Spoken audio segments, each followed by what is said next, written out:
Bienvenido a Hora de Estudio Bíblico con nuestro maestro el Dr. Lehman Strauss.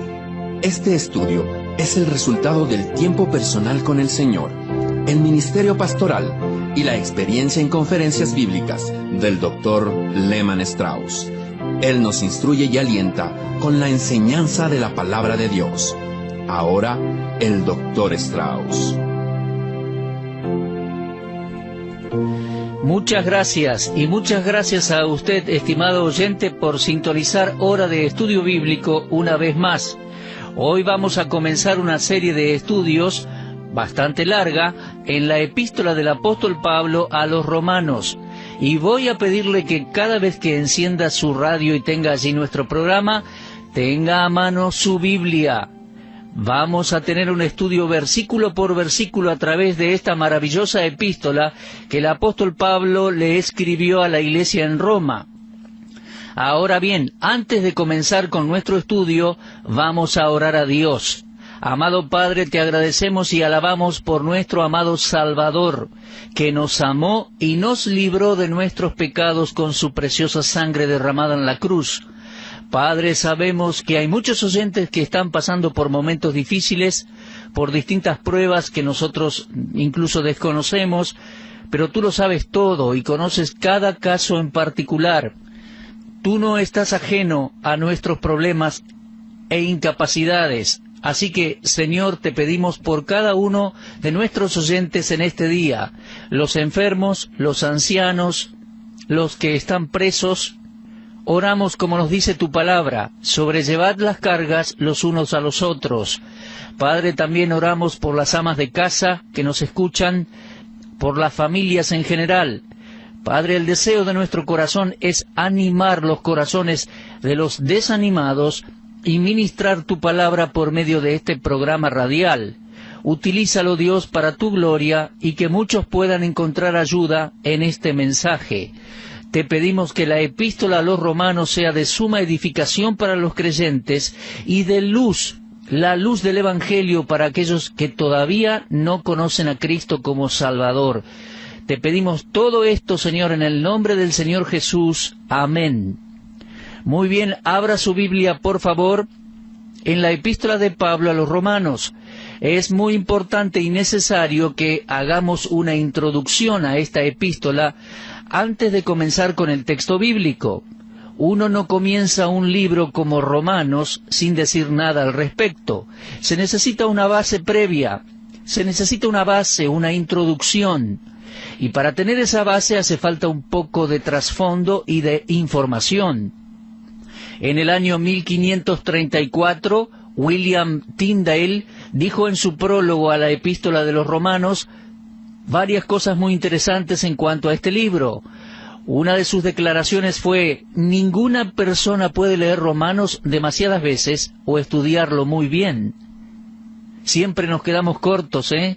Esta es una tremenda declaración, una gran verdad. También dijo: la epístola a los romanos es el principio y la parte más excelente del Nuevo Testamento. Me viene a la mente un incidente ocurrido el 24 de mayo de 1738. No estaba allí, pero lo he leído.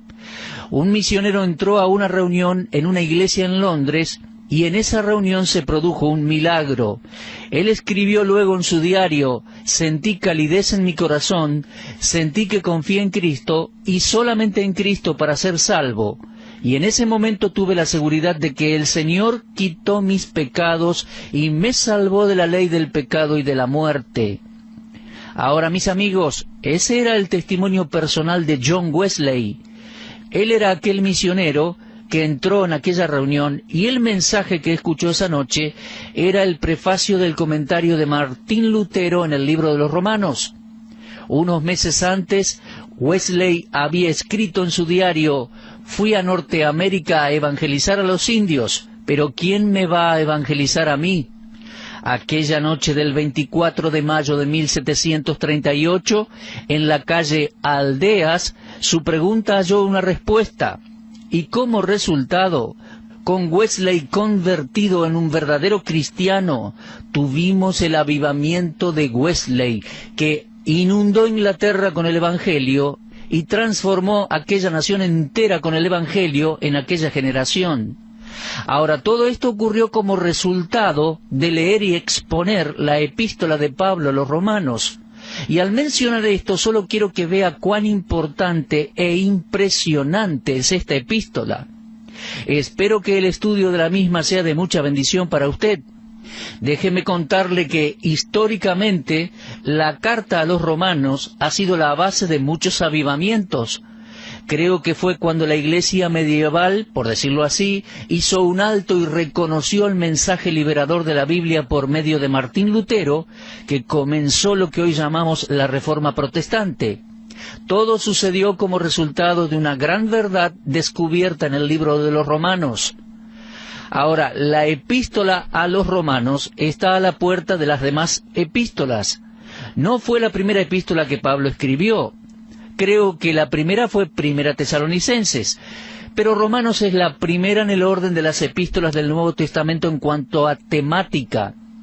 Fue escrita posiblemente en el año 57 y, si entiendo bien, fue escrita desde la casa de Gallo, que vivía en Corinto, y fue dictada por Pablo a un secretario o amanuense que la escribió, Tercio.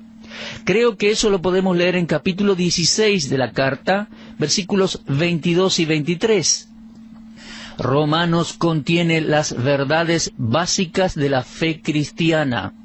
Es uno de los primeros libros que un creyente debe aprender bien. Tuve el privilegio de enseñar por 7 años en el Instituto Bíblico de Filadelfia en mis épocas de pastor.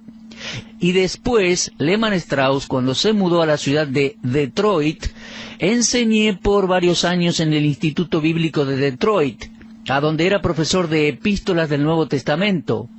Le he dicho a mis alumnos vez tras vez, tanto en las clases como en seminarios y otras instituciones, que si uno va a dedicarse al ministerio, uno de los primeros libros que debe leer y familiarizarse con él es la epístola de Pablo a los romanos.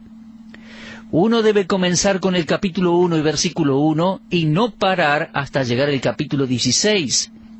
Prediqué y enseñé hasta llegar al final.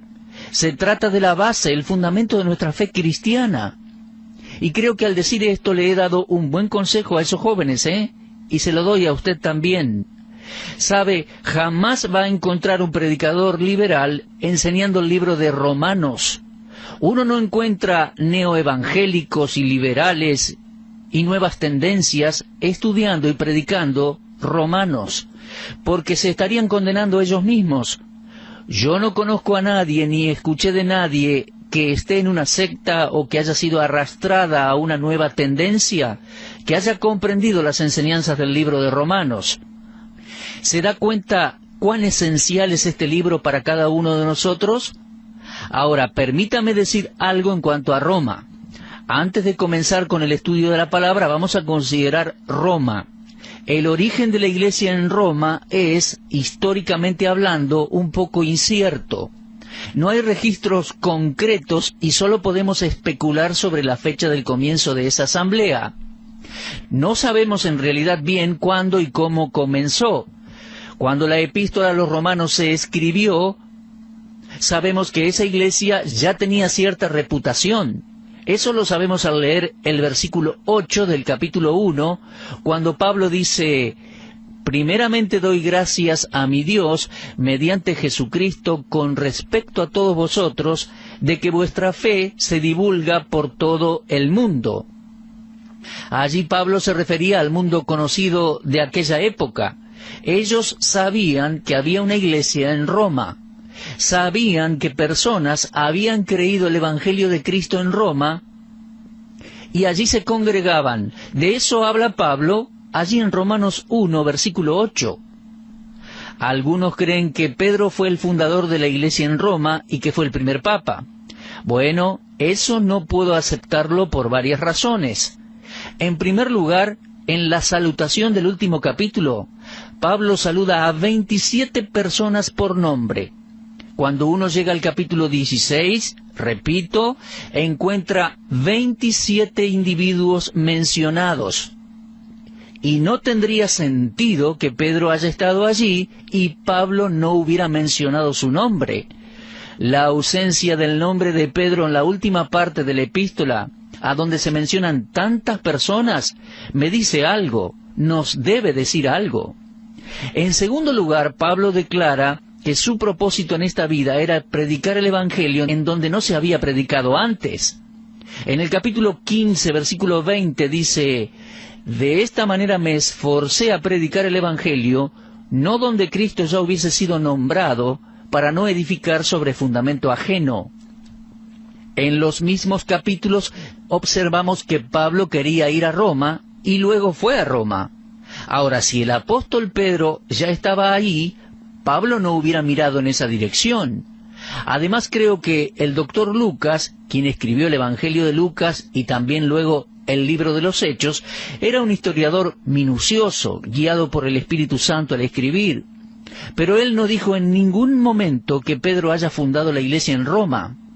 Si un hombre tan prominente como Pedro había fundado esa iglesia, Lucas lo sabría y lo hubiera escrito.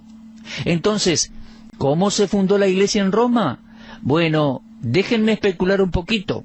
El día de Pentecostés, de Hechos 2, el Espíritu Santo vino sobre todos los que estaban dispuestos a confiar en Dios allí, y también leemos que los que confiaron en Cristo comenzaron a hablar en lenguas. Me refiero, repito, Hechos, capítulo 2, versículos 7 al 11. Allí leo y dice: «Estaban atónitos y maravillados, diciendo: mirad, ¿no son galileos todos estos que hablan? ¿Cómo pues les oímos nosotros hablar cada uno en nuestra lengua en la que hemos nacido? Partos, medos, elamitas y los que habitamos en Mesopotamia, en Judea, en Capadocia, en el Ponto y en Asia, en Frigia y Panfilia, en Egipto y en las regiones de África más allá de Cirene, y romanos aquí residentes». Eso está en Hechos 2, mis amigos. En el día de Pentecostés, en Jerusalén, había judíos presentes de casi cada país que habían ido para celebrar la Pascua. Cristo había muerto en el día de la Pascua, y muchos de ellos aún estaban en Jerusalén para el día de Pentecostés, 50 días después. Estaban allí para escuchar lo que sucedió, incluyendo el sermón de Pedro. Ahora, puede que la iglesia en Roma haya comenzado así. Esos judíos romanos allí presentes, que se convirtieron en Jerusalén, puede que hayan llevado la predicación a casa, allá en Roma. Ningún predicador había visitado Roma.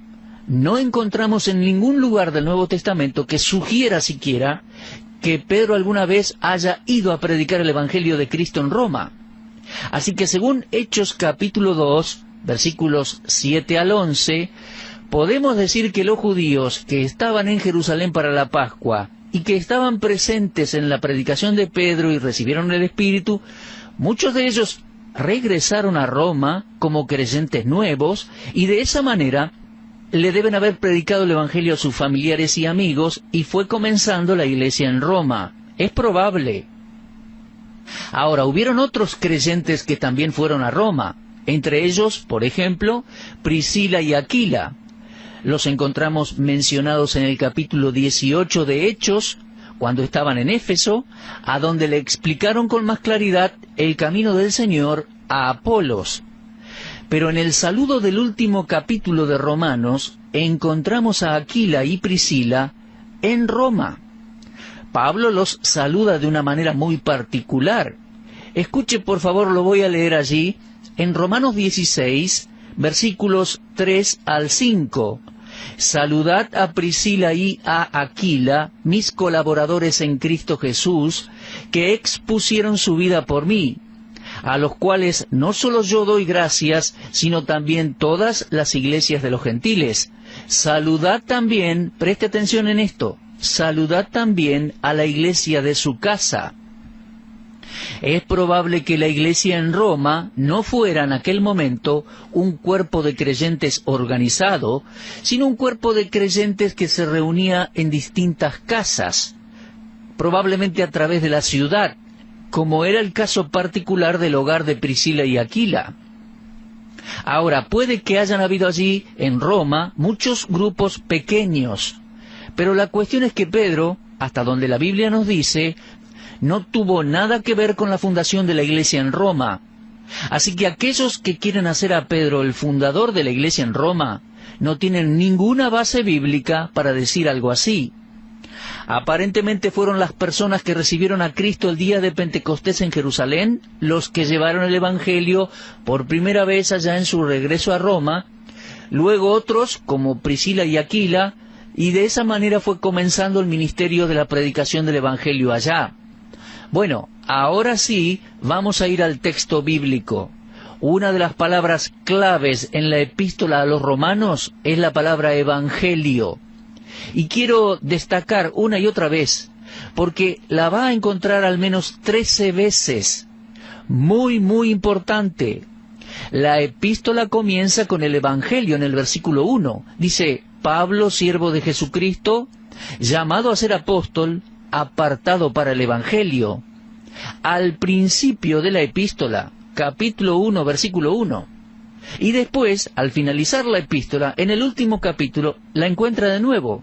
Versículo 25 dice, al que puede confirmaros según mi evangelio y la predicación de Jesucristo. Así que esta palabra evangelio aparece al principio y al final de la epístola. Romanos comienza con el evangelio y concluye con el evangelio. Cada creyente debe comprender que el evangelio y Romanos son el punto de partida para la vida cristiana. Aquí, en esta epístola, Pablo no está predicando el evangelio a perdidos, sino que está explicando el evangelio a creyentes. Pablo en sus años de vida como creyente se dedicó a dejar bien en claro el evangelio. Él era un especialista en el evangelio. Para él, según Efesios 6:19, Dios le había encomendado el misterio del evangelio.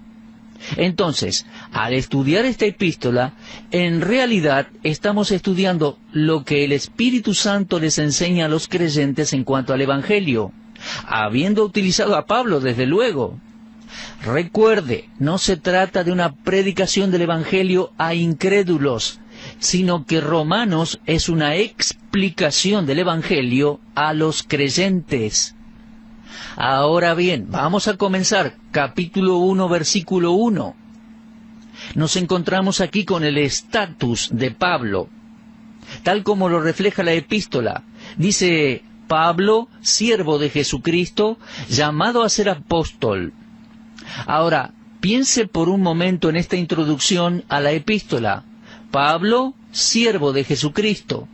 Y el término siervo aquí da la idea de un esclavo. Y en el contexto de este pasaje se refiere a la relación entre Cristo y el creyente. En otras palabras, cada hijo de Dios es un siervo o un esclavo de Cristo. El cristiano debe entregarse por completo al señorío de Cristo. ¿Se da cuenta? El siervo es propiedad del amo, porque el siervo ha sido comprado y ha sido pagado por su amo. Ahora, Pablo vivía en una época en la que era normal tener esclavos en el Imperio Romano.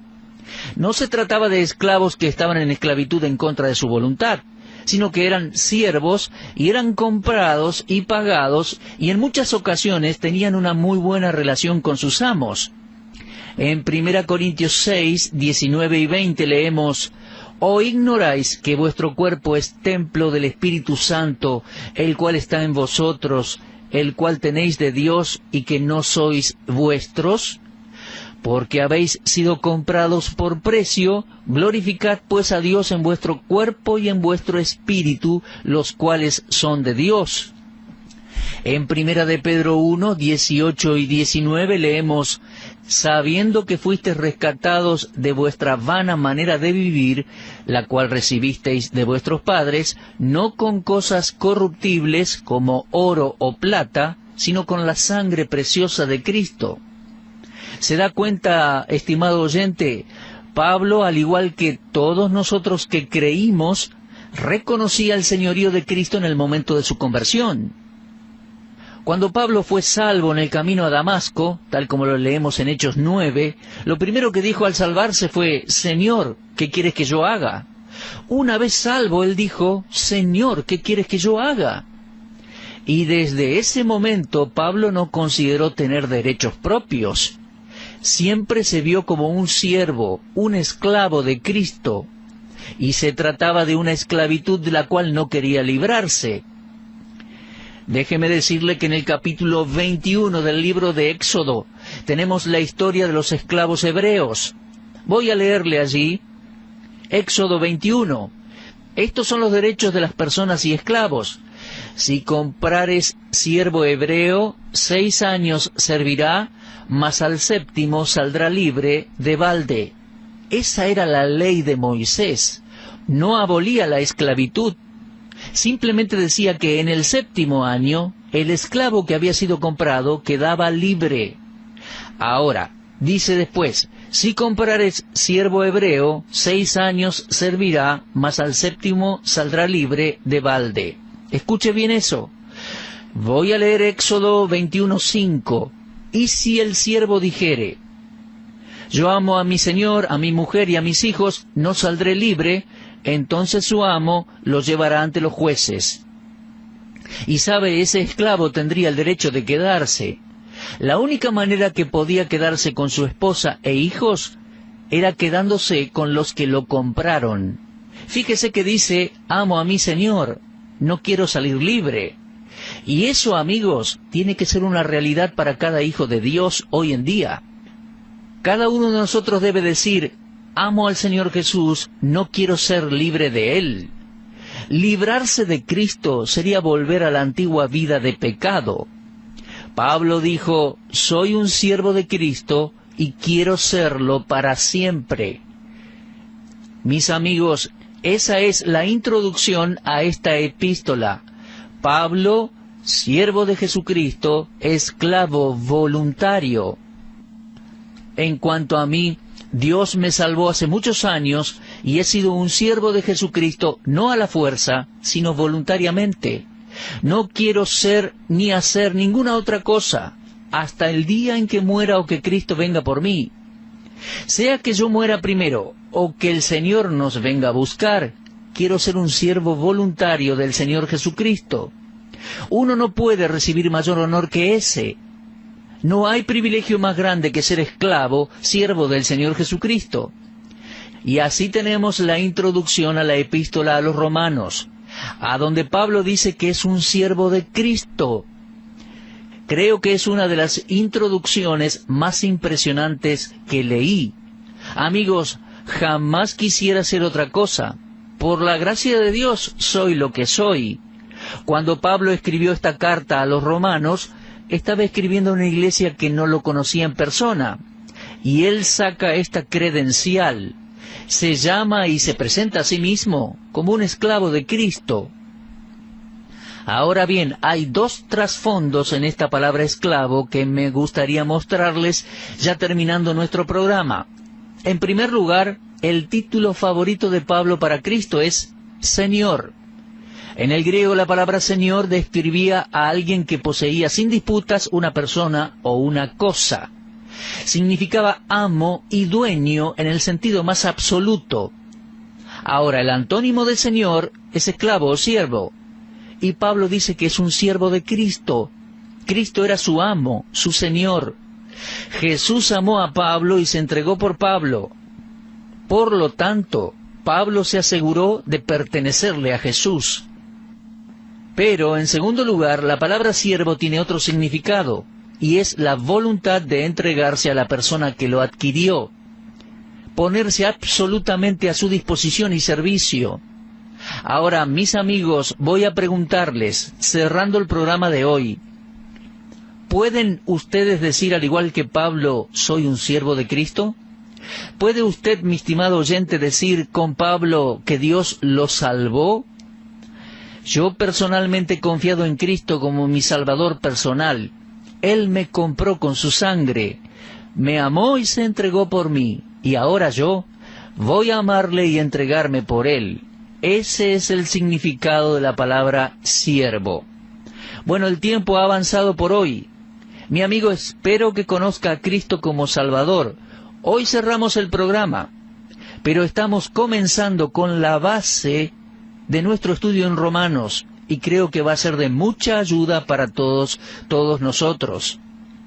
Le recomiendo que comience a leer Romanos, una epístola, un libro extraordinario. Y también le sugiero que al comenzar el programa siempre tenga la Biblia a mano, Vamos a ir avanzando por la gracia de Dios en el estudio de esta maravillosa epístola. Muy bien, Dios mediante, continuaremos en nuestro próximo programa. Será hasta entonces. Dios les bendiga y muchas gracias. Usted estuvo escuchando Hora de Estudio Bíblico con el maestro el doctor Lehmann Strauss. Si desea escuchar una vez más este mensaje, visite nuestra página en la internet www.bbnradio.org. Le dejamos la invitación para que el día de mañana nos acompañe aquí, en este mismo horario y punto del dial. Hora de Estudio Bíblico es una producción de BBN.